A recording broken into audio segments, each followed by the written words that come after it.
So obviously, you got the Fatal 4-Way tonight. Yep. And Tajiri's mixed up in it too, a legend like Tajiri. Absolutely. But you also have the luchadors of Arez and Aramis. Yep. Talk about going at, like, the kind of the deck stacked against you in a lot of ways with that, with 3 people in the ring. You know, man, I like to look at it like this, like, it's stacked against all of us. So I just got to be the better man in this situation. And that's what I do every time. It's young goat shit, man, you know? Yeah. Talk to me about the mood of the locker room right now. This is a huge event, yourself included in this huge event too. What's the mood back there? How do you handle all the nerves with this build-up? Man, as far as the mood goes, it's the same as it is always here, man. Everybody's like family here. But as far as the shit, man, it's a big night. It's a big night, you know, especially with it being on Vice TV. You know, you gotta perform, you gotta live up to the hype. So, you know, some nerves that come with that. Myron, listen, you're 24 and you're a champion. I'm 23 and I'm behind the camera. What has your pro wrestling journey been like so far from, you know, going into pro wrestling and becoming the champion? Shit, I'm 25. Oh, sorry. But yeah, It says 25 or 24 on your... Yeah, I just turned 25 this year. Look 24. Yeah. Thanks, man. It's like you look a year younger. But honestly, like, it's been a long journey. It just shows me that, like, hard work really pays off. Like, as long as you're believing in yourself and working hard, like, literally it doesn't matter what age you are, you can do anything. You can accomplish anything. It seems to be the case that whenever, whether MLW or outside, people show up and like, I want to wrestle Myron Reed, I want to wrestle Myron Reed. What's that like to kind of be one of those guys that people come into a company and want to wrestle? I mean, I don't want to think about it like that because I'm still trying to fulfill my dreams. I don't want to, you know. It's like, no, man, we need you to fulfill everybody else's dreams of wrestling you. You know what I mean? I'm still in the stage where I'm still trying to fulfill, you know, my dreams. Still trying to hit that peak. Myron, now, last time we discussed that Leo Rush had gone to retirement, but now he signed to AEW. How does that make you feel to see him come back and now sign to a contract? I'm gonna keep it real, man. I feel like he was ducking me. So, you know, AEW or whatever. I mean, you lose, you know, whatever. I'm gonna get up out of here and sound with the bigger company. It's cool though. It's cool. Myron, being so young and in the professional wrestling industry, who do you think do you think you have your own style of wrestling, or do you try to emulate somebody? That's a good question. I've been doing this for almost 6 years, so like I'll probably say like the first 2 years it was more of like just wrestling your idol. So you're like, shit, I wish I was like them. Like, but once you get to the bigger stage, you start to realize like the more you separate yourself, the bigger opportunities are going to be for you. Like if you're looking like this guy or wrestling like this guy, they're like, okay, well if you want this, then I can just get this guy, or you know what I mean? I can have this guy on my show, you know. At that point, so you gotta be different.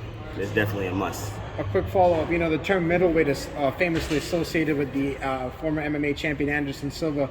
Do you look at him, to, you know, in a sense, emulate his stances? Because, you know, you are the MLW middleweight champion. Yeah, man, the crazy thing is when he was, like, on his tear, I wasn't really watching UFC. Like, I just got into it lately. So, like, Adesanya's, like, my guy right now, bro. Like, so, like, I'm like, that guy's the man. Like, if I can be half of the guy he is, like, you know what I mean? I'll be good.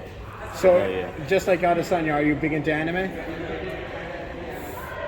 Not really, but like one of my friends turned me on to it, so like I started watching this, like it's called like Baki Han or something like that. Yeah, they just came out. I don't know how I feel about it though. Like the first couple episodes were like weird for me, but like after that it's slowly getting to me. I might have to do a little more. With the uppercut tonight, is there anyone in particular you're keeping an eye on, or are you just keeping an eye on the whole tournament? Man, there's so many good wrestlers in that tournament, bro. Like, I just want to wrestle all of them. Like, I want to just show what I can do against anyone. Like, different style, same style, doesn't matter. You know? Through all your hard work, you've proven that you deserve to be on this stage because you've earned it, though. So what's the routine like to get ready for something like this? You mentioned before their nerves are going to be part of it, but what do you do to get yourself settled down so that when the lights do shine, you perform the best? I would have, like, shows, like, I'd be like 2 years in, I'll go to the show and like I'll go out there and I'll be all nervous and stuff, and then like I'll go back and I'm like, yo, you just took like 2 steps back, like I'm supposed to be progressing. But now I just tell myself like, this shit's way bigger than you, so like you're not just doing it for yourself, so like I can't be selfish, you know. So I gotta put in the work regardless. So besides professional wrestling, you've been dropping music, you got music coming out. How does that make you feel for everybody to hear? It's awesome. Like I'm just doing everything I love to do. Like, I mean, they say you only live once, so like, just do whatever you want to do. Like, if you had to make a diss track on anyone in the roster, who would it LAX. They talk a good game. I don't think they would be coming with that fire back, you know. Anyone else? You talked about last time we talked. You mentioned having that fuck 'em attitude, Yeah. bringing that into this kind of new era almost of MLW with Vice TV and everything like that. Do you still kind of really go about that mindset, or has that kind of adapted, especially too with your good life changes from the personal perspective as well that happened? Yeah, but like I feel like if you go about it professionally, like you definitely got to stand up for yourself. You got to have some balls. Right. But like definitely go about it professionally. Yeah. But I still stand by that. Oh, hell yeah. How do you balance the aspect of, social media is a huge thing nowadays. It's helping promoting your brand, but also the brand of MLW. How do you balance that up for your career and also for your personal life too? Honestly, social media is a lot. So like, especially when it comes to family and stuff like that. But like for me, I just try to like, when I'm on social media, I'm liking what I see for whenever I'm on. I'm posting like whatever I need to promote for the day. But like other than that, man, like I try to stay off of it, enjoy my kids, enjoy, fiance and everything like that. So. Right, after tonight, if you do emerge victorious, where do you think is the next step for you in this company or possibly elsewhere? Right now, it's not really if, but when I go up tonight, when I win tonight, I just want to wrestle whoever earns it, the best, whoever they got for me. Take them down one by one like a dominoes. Speak about like obviously the 4-way and stuff, but could you speak a little bit more to wrestling Tajiri tonight, him coming in, because he's like just going that kind of talent and his expertise coming in too. I get to learn, man. That's the biggest part about it. Like I'm super excited to learn tonight. That's the biggest thing for me. Win and learn. Hell yeah. Not lose and learn. No, that's take a big What's key. the biggest learning lesson you've had since when you started to where you are now? Confidence.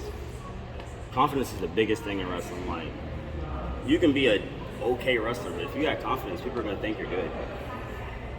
It's how you go about things. So that's really it. Do you go by the mentality too, kind of, not just for you, but others, like to kind of fake it till you make it too? Is like just hey. Absolutely. Yeah. Mm-hmm. That definitely goes along with confidence. Like you just gotta believe in yourself. You might not have it now, but you gotta in your head you gotta believe you're gonna one day have it. You gotta manifest that. So like that's very important. Right. Listen, you're in tremendous shape. You obviously have trained yourself trying to get ready for this. But I've asked everybody here, what's the cheat meal after the event's over to kind of celebrate your victory? I mean, I ain't gonna lie to you, bro. I eat cheat meals every day. What's the specific one for tonight? Everybody keeps telling me Philly cheesesteak, so I think I'm gonna have to try it. I'm not from here. Like y'all probably like, man, I'm tired of this shit. Tony Luke's. Yeah, I'm not from here, so I'm definitely gonna give that a shot again. Right? Do you know from where Gino's Pots? I know a lot of people like Tony Luke's.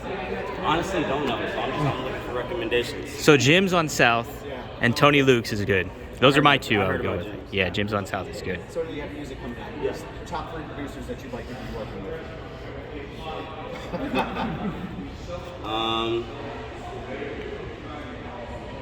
I'm gonna name all the popular ones. I want to work with Kanye. He's a producer himself. Yeah. Yeah, definitely. Like he's doing shit for Playboy Cardi and all. Definitely. Metro. TV1. Yeah. Listen, with your with what he said, following up with the, how important do you think building your brand outside of pro wrestling is with you being so young? It's a learning experience. It just teaches you how to run a business. Like for me, it's important, super important, because like wrestling's my job. So like I got to take it super duper serious. Like I quit my job like a year ago for a reason. So like it's like I can't slack. Or who's gonna pay the bills? Talk about your passion of wrestling and music and love doing what you're doing, two passions together. How does music and wrestling coincide and link together for you? Yo, like so when I was younger, before I even started wrestling, I was like doing backyard wrestling stuff. But like, what inspired me to do that was watching music videos of wrestling, whether it was wrestling, other backyard wrestling, or if it was like PWG or something like that. Like, that's what I was watching. I was like, I was already a wrestling fan. Like, I gotta do this. I thought that you just had to be super jacked and go to the WWE. But once I found that, I was like, okay, we gotta start from the bottom, but get there one day. Do one more question. What video games you've been playing recently? I'm gonna lie to you. Before I stopped, I was playing Star Wars Battlefront. All right. But my PS4, like, it kept like getting too hot. Like every time I get on it now, it's like 25 minutes. It's like PS4's hot, so like I can't even play it. So like the last month and a half, I've just been working. I've been working on highlight videos, trying to get better at graphic designing. Like you never know. Like you never know once. So you're creating your own highlight what I mean? packages, dropping them on Instagram, YouTube. Yeah, so if I'm working towards that, like, if I'm working towards that while I'm 25 and I get 45, 50, and I'm like super duper good at this shit, I'm like, I can go behind the scenes and do this, and, you know. Oh yeah, that's the way to do it. That's the way to do it. Cool, thanks, Myron. Yeah, man, thank you guys for having me. Thanks, bye.